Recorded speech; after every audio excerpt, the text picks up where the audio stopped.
class object, then different types of variable, and after that we have started with the different types of method.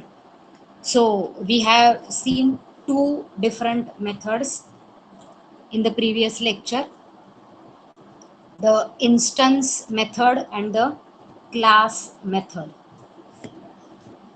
Can anyone define what is an instance method and what is a class method?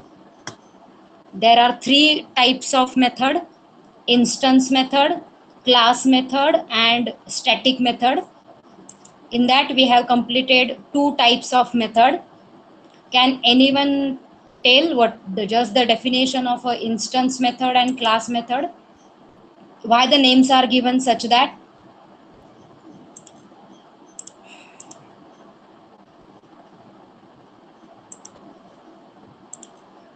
Yes, anyone?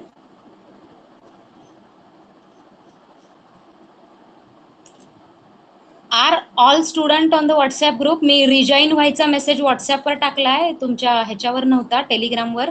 व्हॉट्सअपला सगळे आहेत का? का काही जण फक्त Telegram ग्रुपला आहेत ना व्हॉट्सअपला सगळे?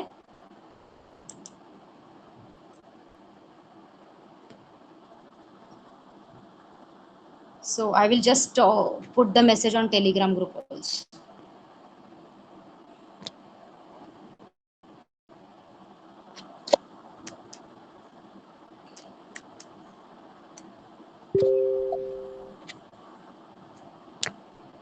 So instance method is a method that act on the instance variable.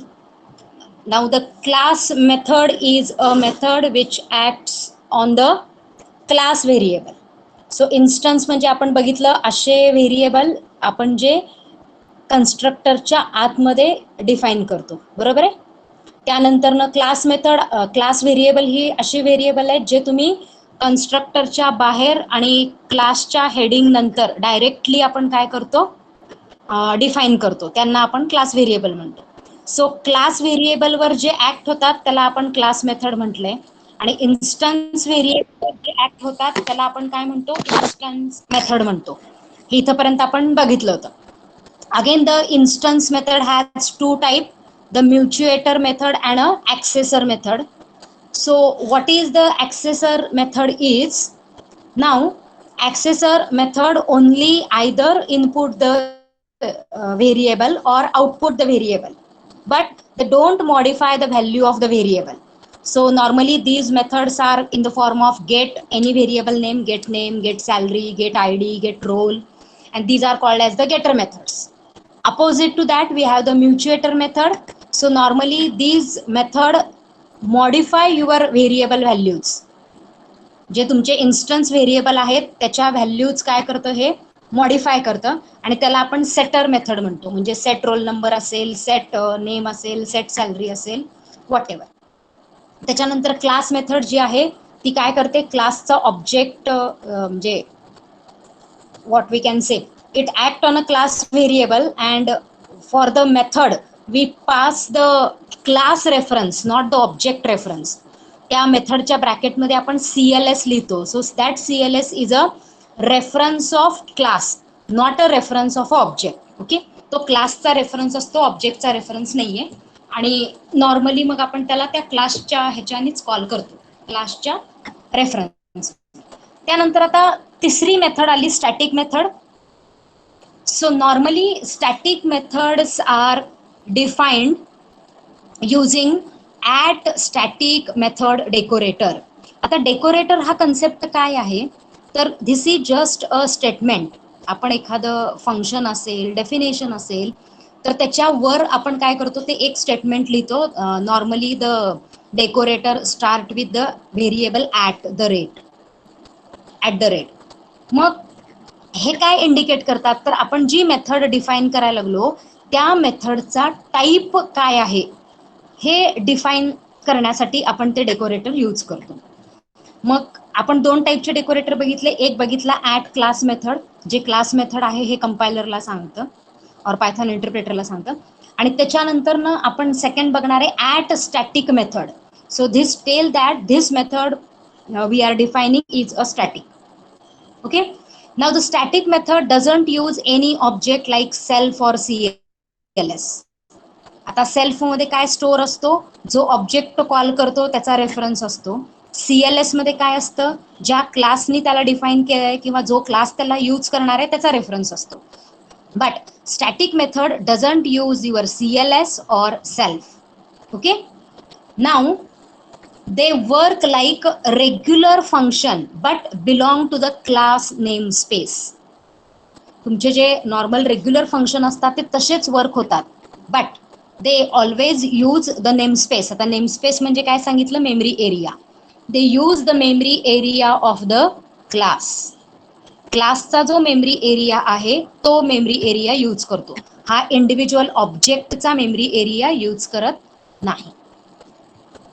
Now we will just see one sample example, then it will be more clear to you. So the again the normal static method जे आपण regularly use करतो, तर static method आपण normally काय करतो, कुठे use करतो, तर स्टॅटिक मेथड जी असती ही नॉर्मली क्लास लेवल कुठलं जर आपल्याला फंक्शनिंग करायचं असेल तर आपण यूज करतो. So normally class level functioning if we have to do, then we use your static method. म्हणजे असं वर्क जे क्लासला कॉमनली रिलेटेड आहे, कुठल्याही इंडिव्हिज्युअल ऑब्जेक्टशी रिलेटेड नाहीये. So the common example we are repeating in every programming language for the static variable is counting the number of instances of a class. Counting the number of instances, or we can say counting number of objects of the class. हा जो एक common example आहे, जो नेहमी आपण static method आणि static व्हेरिएबलला use करतो, तेच सेम एक्झाम्पल आपण इथं बघणार आहे. So I have created a class called as static method. त्यानंतर मी एक व्हेरिएबल घेतले CNT इक्वल टू 0. आता CNT variable is a class variable or a static variable. So regarding to the variable, class variable आणि static variable दोन्ही सेमच असतं. So either we can call this as a class variable or we can call this as a static variable. Okay. Now how first we will declare the constructor. आता normally आपण काय logic बघितलं होतं, whenever we create any object implicitly or automatically the constructor is called.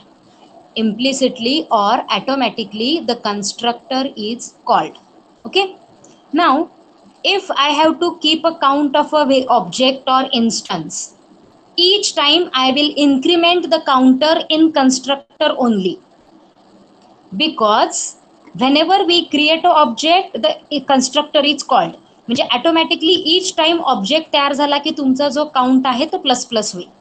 So I have written the statement as static method dot cnt. Now see, we are accessing that class variable or static variable using class name. आपण सेल्फनी वापरणार नाहीये किंवा CLS नी पण वापरणार नाहीये. आपण काय करणार आहे, class name dot static variable use करणार आहे. So static method dot CNT equal to static method dot CNT plus 1. म्हणजे each time whenever we create object आपण त्याचा काउंटर काय केलाय, एक एकने इन्क्रीमेंट केलेला आहे. आता मी काय करणार आहे, एक मेथड लिहिणार आहे जी स्टॅटिक आहे. तर ती स्टॅटिक मेथड काय करतो म्हणतो आपण, static method will keep track of the number of object or it can access the static variable. Normally आपण काय म्हणतो, स्टॅटिक व्हेरिएबलला ॲक्सेस करण्यासाठी आपल्याला मेथड जी लागते ती कुठली असते, स्टॅटिक मेथड असते. सो मी स्टॅटिक मेथड काय लिहिली आहे बघा. First I have use the function decorator at static method, at static method. आणि त्याच्या खाली मी काय लिहिलंय बघा, डेफ show count. Now can anybody tell me the difference between this function definition.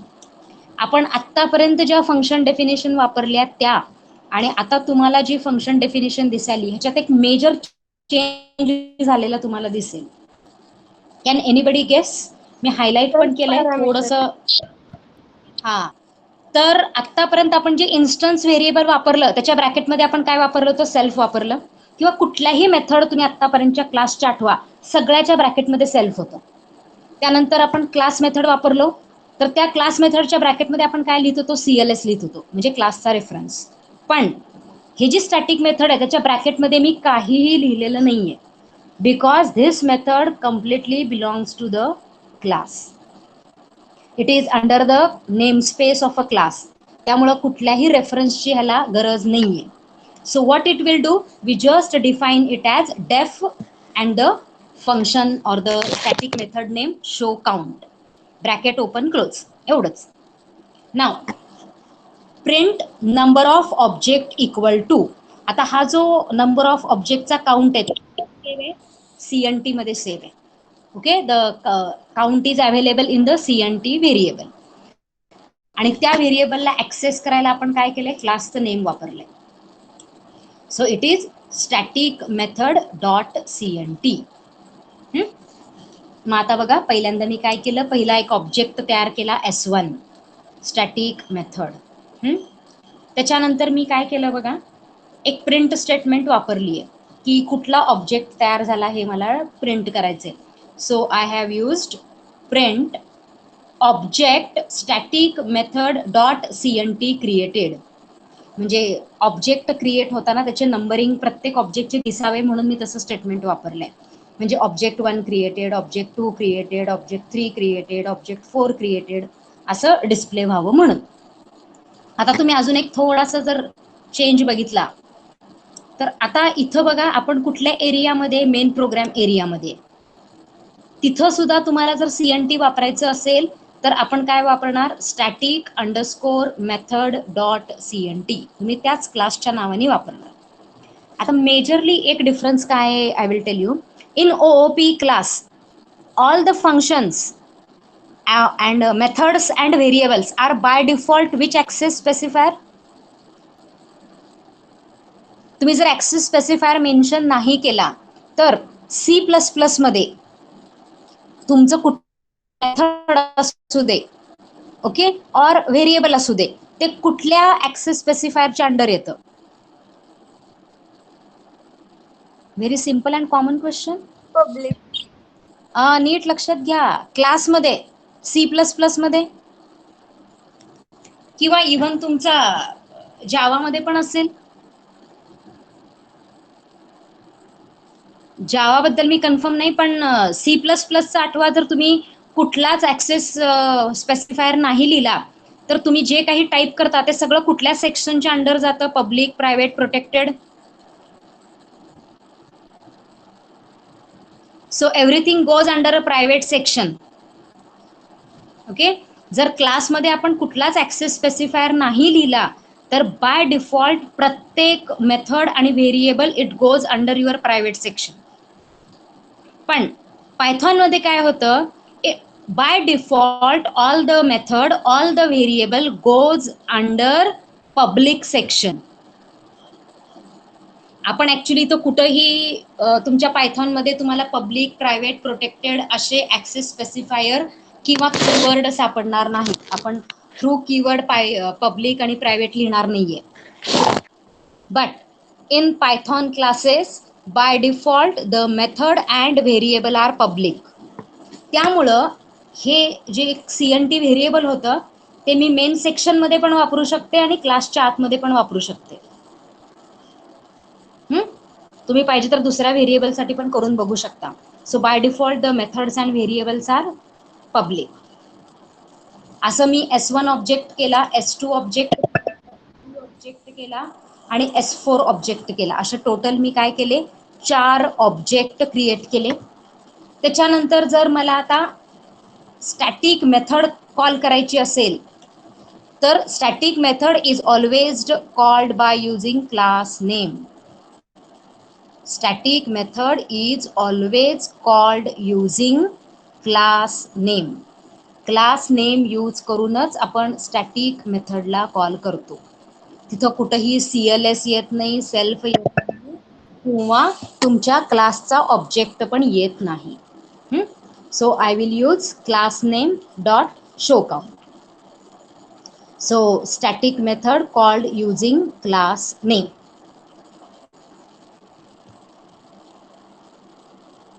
आता बाय डिफॉल्ट नॉर्मली काय असतो की आपण जे व्हेरिएबल क्रिएट करतो ते मी तुम्हाला काय सांगितलं, पब्लिक सेक्शनमध्ये असतात. त्यामुळं हा जो CNT मी तयार केला की नाही, तर तो CNT S1 डॉट CNT नी मी समजा ॲक्सेस केला. S1 dot CNT equal to 9. S1 dot CNT equal to 9 म्हणजे काउंट व्हेरिएबल जे आहे त्याच्यात मी व्हॅल्यू किती टाकली, 9. नाउ दिस S1 डॉट CNT जो आहे it will go under instance name space. आता ज्या वेळेला मी त्या CNT व्हेरिएबलला ऑब्जेक्टनी यूज केलं, at that time the memory area used is related to instance or object. ऑब्जेक्टच्या मेमरी एरियामध्ये ती व्हॅल्यू यूज केली जाते. So we will just run the program and check out the output. बघा, ऑब्जेक्ट 1 क्रिएटेड आलं, त्याच्यानंतर object 2 created आलं, त्यानंतर ऑब्जेक्ट 3 क्रिएटेड आलं, त्यानंतर ऑब्जेक्ट 4 क्रिएटेड आलं, कारण आपण 4 ऑब्जेक्ट केले होते, S1 S2 S3 S4. Call the function as show count. Show काउंटला आपण कॉल केलं होतं. तर शो काउंटला कॉल केल्यानंतर आपल्याला काय मिळाला, नंबर ऑफ ऑब्जेक्टचा काउंट मिळाला. So that is 4. त्यानंतर मी काय केलं होतं, S1 डॉट CNT केलं होतं. म्हणजे S1 या ऑब्जेक्टमध्ये CNTची व्हॅल्यू मी किती टाकली होती, 9 टाकली होती. आणि ती मी प्रिंट केली तर ती किती झाली, 9 चालली आहे बघा. त्याच्यानंतर त्याच्या खाली मी काय केलं होतं बघा, S2 डॉट CNT केलं होतं. म्हणजे मी वेगळ्या ऑब्जेक्टनी काय केलं, त्या काउंट व्हेरिएबलला डिस्प्ले केलं. तर तुम्हाला कुठलं आन्सर मिळालं, 4च मिळालं. So what I am trying to say is, if I change the value of CNT using object, it has only the effect up to the object only. हा जो इफेक्ट आहे तो फक्त त्या ऑब्जेक्ट पुरताच रिलेटेड राहील. S1 नी काउंटला 9 केलं म्हणून S2 S3 S4 they won't get value as 9. They will have the CNT value as 4 only. आणि हा सगळा इफेक्ट कशामुळे होतो, तर तुम्ही कुठला मेमरी एरिया यूज करता, इन्स्टन्सचा मेमरी एरिया वापरता का क्लासचा वापरता. तर स्टॅटिक व्हेरिएबल काय करतो, क्लासचा मेमरी एरिया वापरतो. आणि ऑब्जेक्टमध्ये काय होतं, ऑब्जेक्ट डॉटने केलं तर तो ऑब्जेक्ट पुरता असतो, लिमिटेड असतो. Is it clear the static method.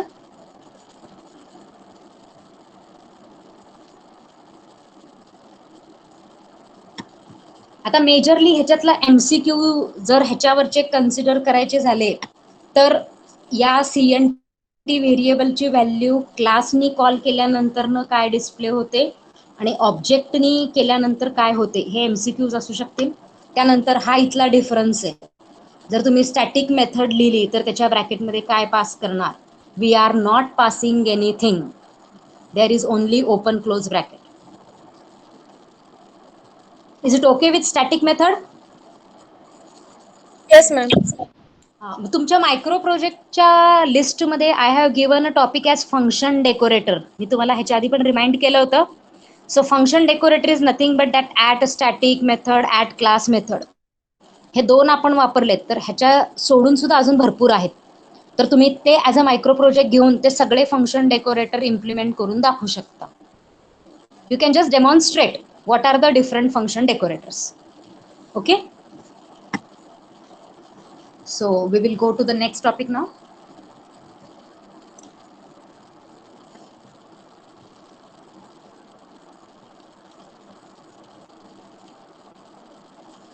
Built in class attributes in Python.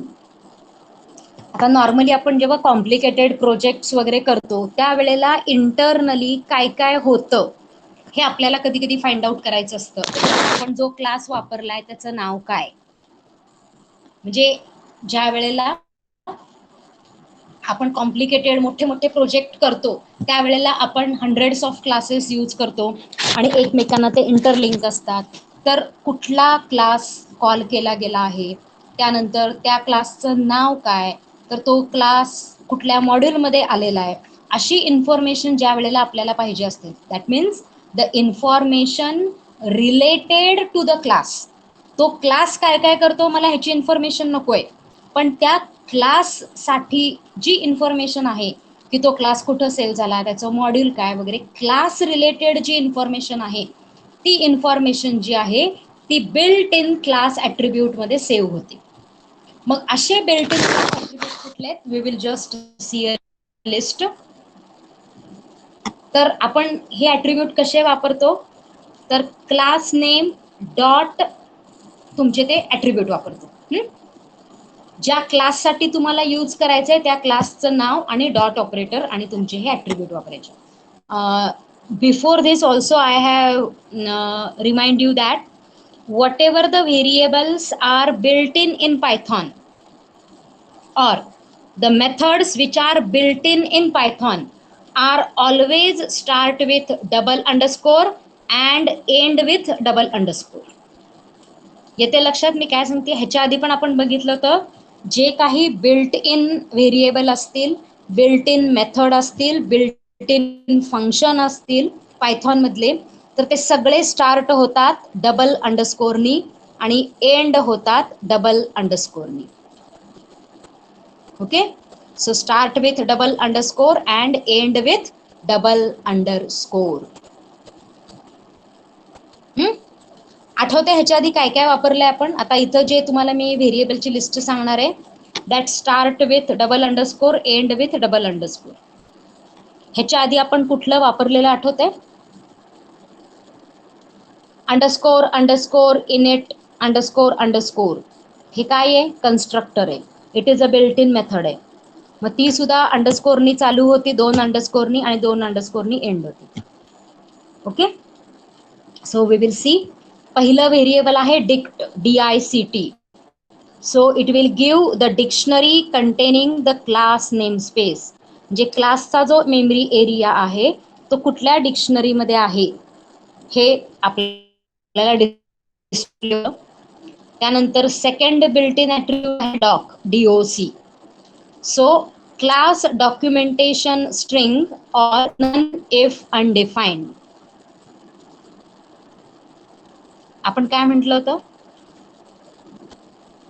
की आपण काय करतो, क्लास ज्या वेळेला डिक्लेअर करतो, तर क्लास डिक्लेअर केल्यानंतर आपण क्लासच्या सिंटॅक्समध्ये बघितलं होतं की क्लास नेम कोलन झाल्यानंतर आपण तिथं काय करतो, कमेंटमध्ये एक डॉक्युमेंटेशन लिहितो, म्हणजे that is the information related to the class, ज्याला आपण डॉक्युमेंटेशन म्हणतो. ती डॉक्युमेंटेशन स्ट्रिंग जी आहे ही तुमच्या या DOC व्हेरिएबलमध्ये सेव्ह होते, या DOC ॲट्रिब्यूटमध्ये. Now what we have said that documentation string is not compulsory. Now if we define the documentation, it will be stored into this attribute. And if I don't give any documentation, this variable will contain the value as none. Python मध्ये जेव्हा आपण काहीही save करत नाही किंवा त्या व्हेरिएबलमध्ये कुठलीच व्हॅल्यू नसते, त्यावेळेला पायथॉन त्याला काय रिटर्न करतो, नन. तुम्ही पाहिजे तर बऱ्याच वेळेला बघितलं असेल की काही काही वेळेला समजा तो फंक्शन काही रिटर्न करत नाही आणि आपण त्या फंक्शनला प्रिंटमध्ये टाकलं किंवा ते एखाद्या व्हेरिएबलमध्ये आपण सेव्ह करायचं ट्राय केला, so it is giving none. So none is a special value in Python. जेव्हा पण त्या व्हेरिएबलमध्ये कुठलीही व्हॅल्यू एक्झिस्टिंग नसते, it will give as a none. Class documentation string जर तुम्ही मेन्शन केली तर ती DOC मध्ये सेव्ह होईल, आणि जर तुम्ही नाही काहीच दिलं documentation, it will go into none value, त्या DOC मध्ये नन सेव्ह होईल. त्याच्यानंतर name, so it will give the class name. Then module, it will give the module name in which class is defined. म्हणजे आता आपण बघितलं की module is a collection of function और module is a collection of class, दोन्ही पण allowed आहे म्हणून आपण सांगितलं. मग तुम्ही जो क्लास वापरायला लागला, क्लास नेम डॉट मॉड्यूल, तर तो पर्टिक्युलर क्लास कुठल्या मॉड्यूलच्या अंडर आहे त्याचं नाव येतं. आता क्वेश्चन काय आहे, जर आपण मॉड्यूल न क्रिएट करता फक्त क्लास केलाय, so I have written a program which have only the normal program, कुठंही मी मॉड्यूल वगैरे वापरलं नाहीये, तर अशा वेळेला मॉड्यूलमध्ये काय येईल, then at that time the module will contain the value as underscore underscore main underscore underscore in a interactive mode म्हटलंय. तर इंटरॅक्टिव्ह मोड म्हणजे काय, आपण जे नॉर्मल प्रोग्राम करून त्याला रन करतो, मॉड्यूल म्हणून घेत नाही, एक नॉर्मल पायथॉन प्रोग्राम म्हणून रन करतो, त्यावेळेला तो आपल्याला मॉड्यूलचं नाव काय देतो, underscore underscore main underscore underscore. त्याच्यानंतर class name dot bases. Now this is normally used in inheritance, जे इनहेरिटन्स असतो त्यावेळेला हे आपल्याला ह्याचं आन्सर मिळतं. It is a tuple containing base classes, जे आपण जो क्लास नेम डॉट बेसिस वापरलंय, तर तो पर्टिक्युलर क्लासचे जेवढे काही बेस क्लास असतील त्या बेस क्लासचं टपल आपल्याला रिटर्न होतं. जे एखादा क्लास आहे समजा, तो क्लास ए क्लास पासून जर डिराईव्ह झाला असेल, ओके, तर तुमच्या क्लासचा बेस क्लास कोण झाला, ए, तर त्या एचं नाव तुमच्या या बेसिस या व्हेरिएबलमध्ये सेव्ह होतं. So we will just see a sample program on this. मी तुम्हाला ह्याच्या आधी पण सांगितलं होतं की आपण जे एक एक कन्सेप्ट यातले बघायला लागलो ओओपीचे, त्या प्रत्येक कन्सेप्टवरचा प्रोग्राम काय केलेला आहे मी नोट्समध्ये इन्क्लूड न करता त्याची एक सेपरेट पाय फाईल केली आहे, आणि हे फोल्डर पण मी तुम्हाला चॅप्टरसोबत शेअर करेन की ज्याच्यामध्ये सगळे तुमच्या 5व्या चॅप्टरचे प्रोग्राम्स आहेत, सगळ्या कन्सेप्टवरचे प्रोग्राम. तुम्हाला ॲज अ पार्ट ऑफ नोट्समध्ये ॲड करायच्या ऐवजी मी सेपरेटली ठेवलेत, so that we can execute and see the output. काय केलंय बघा मी आता इथं, इनहेरिटन्स ॲक्च्युली तुम्हाला अजून झालेलं नाहीये, पण आता इनहेरिटन्स मी मुद्दामून घेतलंय कारण आपल्याला ह्याच्यामध्ये पण घ्यायचं होतं की त्याचं बेस क्लास वगैरे काय दिसतं हे आपल्याला कळावं म्हणून. तात्पुरतं आपण फक्त सिंटॅक्टिकली बघूयात की इनहेरिटन्स कसा असतो. मी एक क्लास ए डिफाईन केला, class A def init self म्हणजे कन्स्ट्रक्टर लिहिलाय, त्या कन्स्ट्रक्टरमध्ये एक स्टेटमेंट टाकली print base class. Then I have taken a class B. आता बी ए पासून इनहेरिट झालाय म्हणून त्याच्या राऊंड ब्रॅकेटमध्ये मी ए लिहिलाय बरं का, म्हणजे ए तुमचा बेस झाला आणि बी डिराईव्ड झाला. तर त्याच्यानंतर मी काय केलंय बघा, क्लास बीच्या नंतर डिक्लरेशन नंतर I have written a comment or a documentation. काय डॉक्युमेंटेशन दिलंय, थोडंसं मॉडिफाय करते मी याला, क्लास बी डिराईव्ड फ्रॉम ए असं मी तुम्हाला डॉक्युमेंटेशन लिहिलेलं आहे. क्लास ए साठी मी काहीच डॉक्युमेंटेशन लिहिलेलं नाही. आता बघा नंतर मी काय केलं, परत क्लास बीचा कन्स्ट्रक्टर वापरला आणि त्यात एकच प्रिंट स्टेटमेंट लिहिली डिराईव्ड क्लास. आता आपण काय करू, हे क्लासचे सगळे बिल्ट इन ॲट्रिब्यूट प्रिंट करून बघू. इथं मी अजून एक बिल्ट इन ॲट्रिब्यूट जे आहे ते तुम्हाला ॲड करून दाखवते.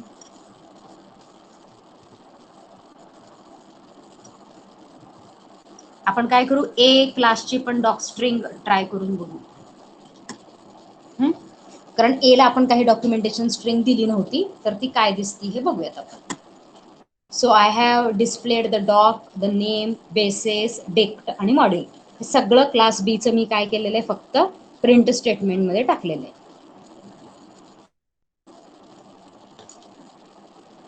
You can check out the output. बघा आपण सगळ्यात पहिला काय केलं, डॉक्युमेंटेशन प्रिंट केलंय. तर क्लास बी ला मी डॉक्युमेंटेशन लिहिलं होतं म्हणून तुम्हाला काय दिसतंय,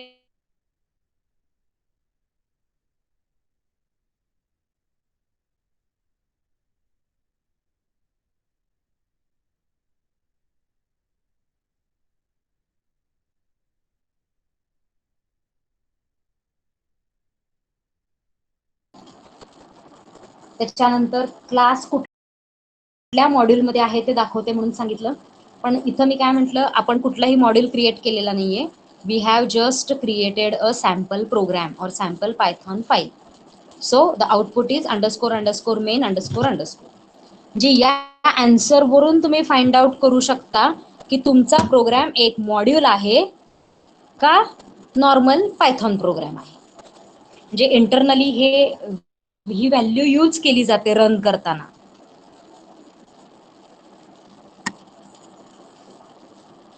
Is it clear the built-in class attribute?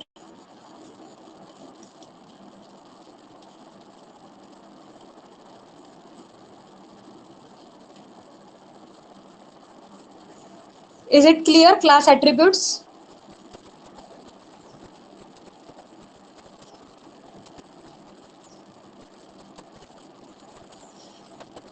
Is there any problem in the built-in class attribute? No, ma'am. Now then we will continue to the next point, that is abstraction in Python. So normally abstraction we call that the details are hidden. The details are hidden. जे काही values किंवा काही methods हा आपण काय करतो, user पासून hide करतो, त्याला आपण नॉर्मली ॲब्स्ट्रॅक्शन म्हणतो. आणि त्या ॲब्स्ट्रॅक्शनच्या लेवल आपण काय केल्या होत्या, तुमच्या म्हणजे काय युजरला दाखवायचं आणि काय हाईड करायचं हे आपण तुमच्या ॲक्सेस स्पेसिफायरच्या थ्रू काय केलं होतं, लेवल ऑफ ॲब्स्ट्रॅक्शन क्रिएट केल्या होत्या. Where in C++ or in a Java, private, public, protected like that. But in Python, we don't have the keyword like private, public and protected. But we can achieve the abstraction. आपल्याकडं directly असे keyword available नाही आहेत, पण आपण काय करू शकतो, तर हे कन्सेप्ट आपण वेगळ्या वेनी इम्प्लिमेंट करू शकतो. So that it is a private variable, it cannot be accessed outside of the class वगैरे असे जे फंक्शनॅलिटी आहेत ती आपण इम्प्लिमेंट करू शकतो. फक्त कसं डायरेक्टली आपण पब्लिक, प्रायव्हेट, प्रोटेक्टेड कीवर्ड वापरणार नाहीये, वेगळ्या वेनी आपण इम्प्लिमेंट करणार आहे. We will see what is that another way. No keyword like private, public, protected. Everything is by default public. So that is the main difference in C++ class and a Python class. In हा पण MCQ साठी important question आहे बघा. So C++ मध्ये by default everything is private. And in Python by default the access specifier is public. Everything is accessible outside the class. आता जर private access आपल्याला करायचं असेल तर काय करणार? Private access specifier, there is no keyword such as private, but we can write variable with 2 double underscore before it as underscore underscore variable name. काय सांगितलं? आपल्याला जर प्रायव्हेट व्हेरिएबल तयारच करायचं असेल तर आपल्याकडे कीवर्ड नाहीये, मग तो प्रायव्हेट व्हेरिएबल आपण कसा तयार करू शकतो, तर त्या व्हेरिएबलच्या नावाच्या आधी आपण 2 अंडरस्कोर ऍड करणार आहे. So we will add 2 underscore before variable name. व्हेरिएबलच्या नावाच्या आधी आपण 2 अंडरस्कोर ऍड करणार आहे. And then automatically that variable will convert from public to private. जे ज्या वेळेला आपण हे अंडरस्कोर तुमच्या व्हेरिएबलच्या नावाच्या आधी ऍड करू तेव्हा तुमचं जे व्हेरिएबल आहे ते ऑटोमॅटिकली पब्लिक मधून प्रायव्हेट मध्ये कन्वर्ट होतं. Is it clear the way?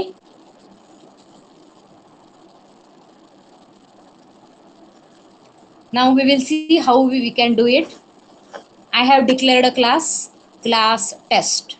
Okay. Now I have taken the constructor def underscore underscore init in bracket self. Now see, आपण नॉर्मल व्हेरिएबल आतापर्यंतचे जे होते ते कसे वापरत होतो? So normally we are accessing as self dot role equal to, for example, 80. Now this is by default public. आपण आतापर्यंत काय केलेत, असेच व्हेरिएबल वापरले, सेल्फ डॉट व्हेरिएबलचं नाव. पण असं वापरल्याने हे व्हेरिएबल कुठल्या सेक्शन मध्ये जातं म्हणून सांगितलं? पब्लिक सेक्शन मध्ये. But if I use like this underscore underscore आणि व्हेरिएबलचं नाव, then it will go into a private section. Difference कळालाय? पब्लिक कसं ठेवायचं आणि प्रायव्हेट कसं करायचं? प्रायव्हेट जर तुम्हाला व्हेरिएबलला करायचं असेल तर त्या व्हेरिएबलच्या नावाच्या आधी 2 वेळा अंडरस्कोर अंडरस्कोर तयार करायचं. So we will write underscore underscore then variable name. Is it clear? Yes, ma'am. Simple आहे. आपल्याला ऍक्सेस स्पेसिफायर लिहायचं नाहीये, फक्त व्हेरिएबलच्या नावाच्या आधी 2 वेळा अंडरस्कोर टाकायचा. आता तुम्हाला एमसीक्यू काय असू शकतो? Identify which variable is private. आपल्याला असा क्वेश्चन असतो की खाली 4 नावं दिलेले, त्यातलं प्रायव्हेट व्हेरिएबल कुठलं आहे आयडेंटिफाय करा. कुठल्या वेनी आयडेंटिफाय करणार तुम्ही? Yes, anyone? तुम्ही त्या नावावरून कसं आयडेंटिफाय करणार?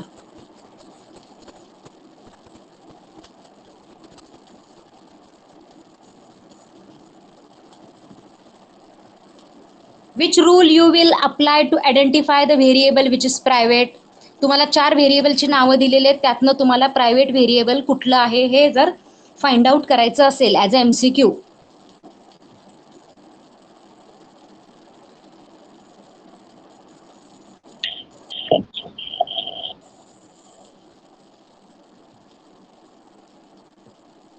Private variable cannot be accessed by instance of a class. म्हणजे क्लासच्या बाहेर मेन प्रोग्राम सेक्शनमध्ये ज्या वेळेला आपण ऑब्जेक्ट तयार करतो तर ते ऑब्जेक्ट डॉट प्रायव्हेट व्हेरिएबल असं ॲक्सेस करता येत नाही. सेम जसं C++ जावामध्ये होतं तसं private variable cannot be accessed outside of a class. But we can use in the format like object name dot class name underscore underscore variable. Then it will allow us to access private variable outside the class.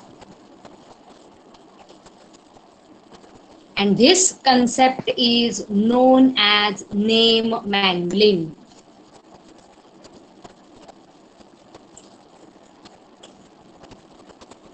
हा कन्सेप्टला आपण काय म्हणणार आहे? Name mangling. So I will just remove the here. येते लक्षात? पहिला आपण काय सांगितलं? Private variable cannot be accessed outside of the class by using object name. हे ट्रू आहे की ऑब्जेक्ट नेम यूज करून आपल्याला ते variable directly outside the class वापरता येत नाही. पण जर आपल्याला वापरायचंच असेल तर कुठल्या फॉर्मॅटमध्ये अलाउड आहे बघा? Instance name. इन्स्टन्स म्हणजे काय? Object. Object name dot underscore class name आणि मग 2 वेळा अंडरस्कोर आणि त्या व्हेरिएबलचं नाव. म्हणजे हा ऍक्च्युली हा कन्सेप्ट काय? प्रायव्हेट आहे. म्हणजे यूज करायचा फॉर्मॅट काय आहे? Object name dot underscore class name. या फॉर्मॅटनी जर आपण वापरलं तर प्रायव्हेट व्हेरिएबल क्लासच्या बाहेर सुद्धा आपल्याला ऑब्जेक्टनी ऍक्सेस करता येतं.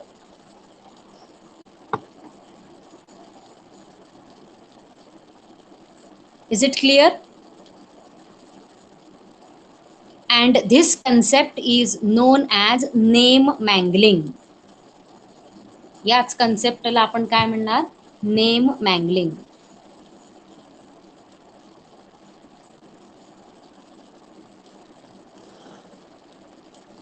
To this concept we call as name mangling.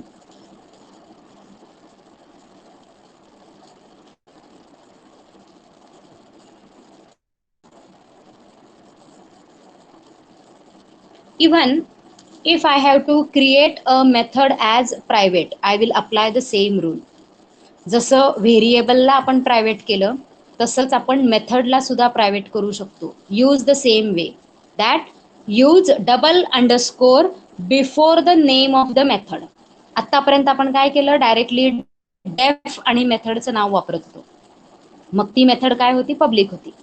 पण आता तीच मेथड आपल्याला प्रायव्हेटमध्ये जर करायची असेल तर आपण काय करणार, अंडरस्कोर ॲड करणार. कुठं, तुमच्या मेथडच्या आधी. मग ॲटोमॅटिकली तुमची ती मेथड काय होते, प्रायव्हेटमध्ये कन्व्हर्ट होते. So that method will convert into private.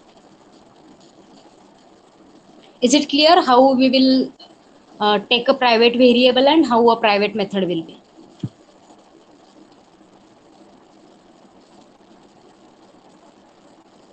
Yes, it is clear. Shall we see the program of this? Yes, ma'am.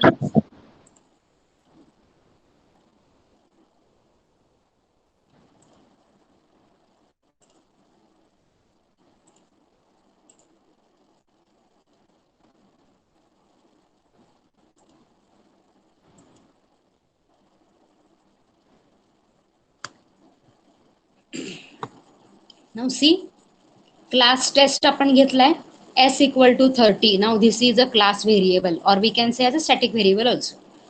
मग मी कन्स्ट्रक्टर घेतलाय, त्याच्यात काय केलंय बघा, self dot x equal to 10 घेतलाय. आता फक्त आपण डॉट एक्स वापरलाय, so automatically this variable will be considered as a public variable. त्याच्यानंतर बघा, सेल्फ डॉट अंडरस्कोर वाय घेतलाय. Now as the variable name is preceded by double underscore, automatically it is a private variable. हे variable कुठलं convert होतं, प्रायव्हेटमध्ये convert होतं. So self dot underscore y equal to 20, that is private variable. त्यानंतर बघा, आपण एक मेसेज टाईप केला की कन्स्ट्रक्टरमध्ये असताना त्या वायची व्हॅल्यू किती आहे. So print in constructor self dot underscore Y. त्यानंतर मी एक नॉर्मल मेथड घेतली, इन्स्टन्स मेथड, शो मेथड. त्याच्यामध्ये वाय ची जी व्हॅल्यू आहे ती विदाऊट नेम मँगलिंग. विदाऊट नेम मँगलिंग म्हणजे काय, डायरेक्टली सेल्फ डॉट वाय. आता वाय काय आहे, प्रायव्हेट व्हेरिएबल आहे, आणि शो काय आहे, मेथड आहे. तर मेथड ही प्रायव्हेट व्हेरिएबलला डायरेक्टली वापरू शकते. त्यामुळे मी लिहिलंय self dot underscore Y. But sorry, आपण ज्या वेळेला नेम मँगलिंग जर करायचं ठरवलं तर ते नेम मँगलिंग कसं येते बघा, ऑब्जेक्ट, इथं ऑब्जेक्ट कोण आहे, सेल्फ डॉट अंडरस्कोर, क्लासचं नाव काय, test, underscore Y. Now this method is known as a name mangling. एक ऑब्जेक्ट तयार केला टी, टेस्ट क्लासचा. त्यानंतर टी डॉट एस आपण प्रिंट केलं. तर टी डॉट एस आपण प्रिंट करू शकतो because S is class variable as well as it is public. S काय आहे, क्लास व्हेरिएबल आहे आणि तो काय आहे, पब्लिक पण आहे. त्यामुळे तुम्ही डायरेक्टली क्लासच्या बाहेर त्याला ऍक्सेस करू शकता. त्याच्यानंतर टी डॉट एक्स म्हटले. आता बघा, सेल्फ डॉट एक्स केले तुम्ही, त्यामुळे तो कुठला व्हेरिएबल झाला, पब्लिक व्हेरिएबल झाला. मग पब्लिक व्हेरिएबल सुद्धा क्लासच्या बाहेर डायरेक्टली वापरता येते, म्हणून आपण टी डॉट एक्स लिहिलं, तो अलाउड केला. आता तसं मी टी डॉट वाय ला वापरायला गेले, it will give an error, कारण वाय व्हेरिएबल हा तुमचा प्रायव्हेट व्हेरिएबल आहे. त्यामुळे तुम्ही directly T dot Y use करू शकत नाही. ऑर इव्हन जर आपल्याला असं वाटलं तर तुम्ही असं पण ट्राय करू शकता की त्याचं नाव असं वाटतं ना तुम्हाला, आपल्याला असं वाटेल की वायचं नाव तर अंडरस्कोरनी आहे, तुम्ही असं पण ऍक्सेस करून बघा काय होतं. त्याच्यानंतर मी विथ नेम मँगलिंग हा प्रायव्हेट व्हेरिएबल वापरू शकते, म्हणून मी काय लिहिलं, object dot underscore class name underscore Y, आणि नंतर शो मेथडला कॉल.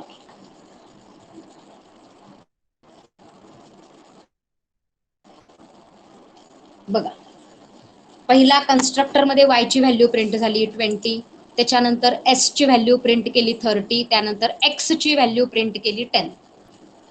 त्यानंतर मी कुठलं, हे तर कमेंट मध्ये, त्यामुळं ह्याला एरर येणार, हे बाय डिफॉल्ट आहे. आता ही लाईन मी लिहिली होती बघा, की आपल्याला असं वाटतं की वायचं नेम काय आहे, 2 वेळा अंडरस्कोर आणि वाय, म्हणून मी कॉल करताना काय केलं, ऑब्जेक्ट डॉट 2 वेळा Y. but y is a private variable, so it cannot be accessed by object directly. हीच एरर इथं दाखवली आहे बघा, की या ऑब्जेक्ट साठी y हा त्याचा ऍट्रिब्यूट नाहीये. So I will again put it into comment की ही स्टेटमेंट रन होऊ शकत नाही. मग आता वापरायचंच असेल तर त्यांनी काय आयडिया सांगितली आपल्याला, की नेम मँगलिंगनी वापरा. नेम मँगलिंग म्हणजे काय सांगितलं, ऑब्जेक्टचं नाव डॉट अंडरस्कोर क्लासचं नाव आणि 2 वेळा अंडरस्कोर, या मेथडनी आपण जर वापरलं तर ते आउटपुट आपल्याला मिळू शकते. चेक करूयात. ते बघा, जर तुम्ही नेम मँगलिंगनी वापरलं तर तुम्हाला y ची व्हॅल्यू 20 डिस्प्ले झाली. त्यानंतर तुम्ही शो मेथडला कॉल केलं तर शो मेथडचा आउटपुट सुद्धा तुम्हाला दिसलं. So this is how we can use a private variable and we can use your private method or name mangling.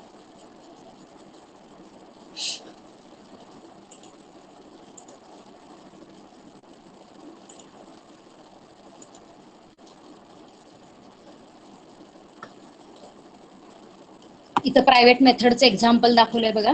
जर एखादी मेथड मला प्रायव्हेट करायची असेल तर मी काय केलंय, त्या मेथडच्या नावाच्या आधी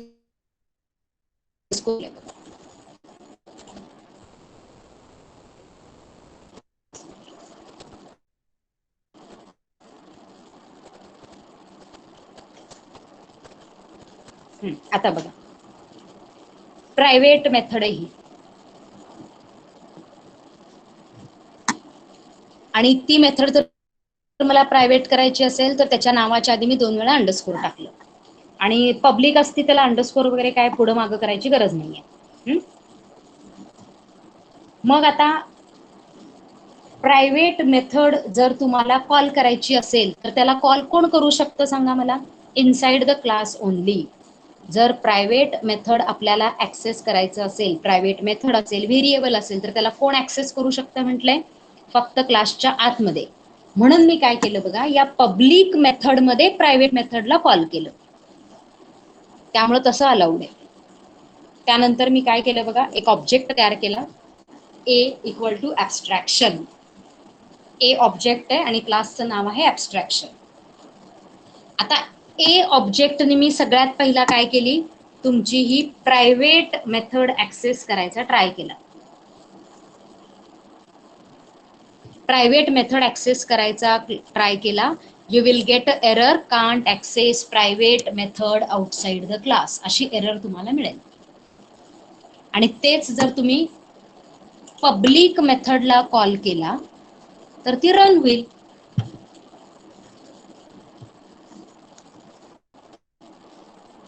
ते बघा, प्रायव्हेट मेथड हे जे आहे हे आपण कॉल करू शकत नाही.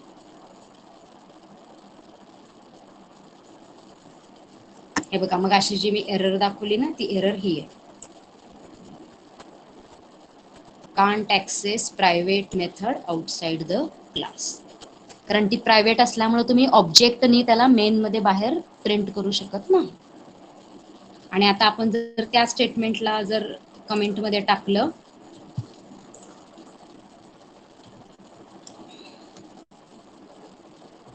तर तुमचा programme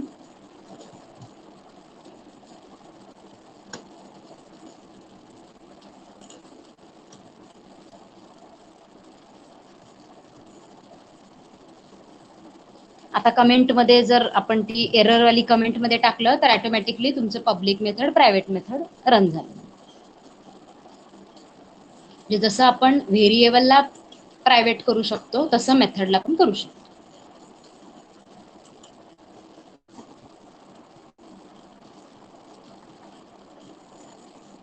is it clear?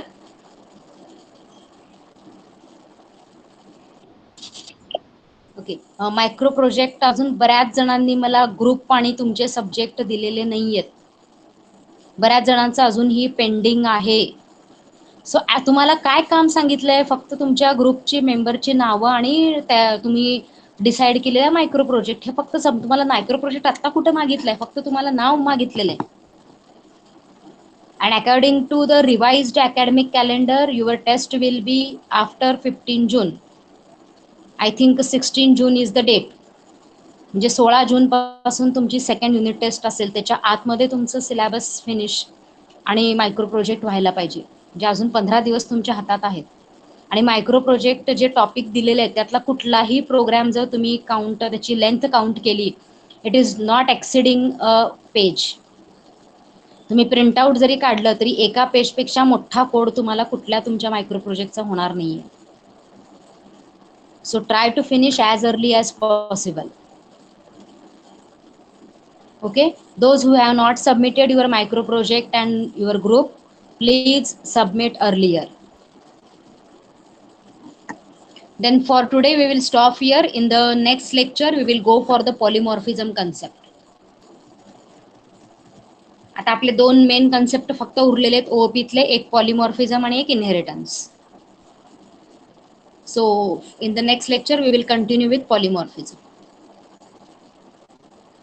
So for today we will stop here. Thank you.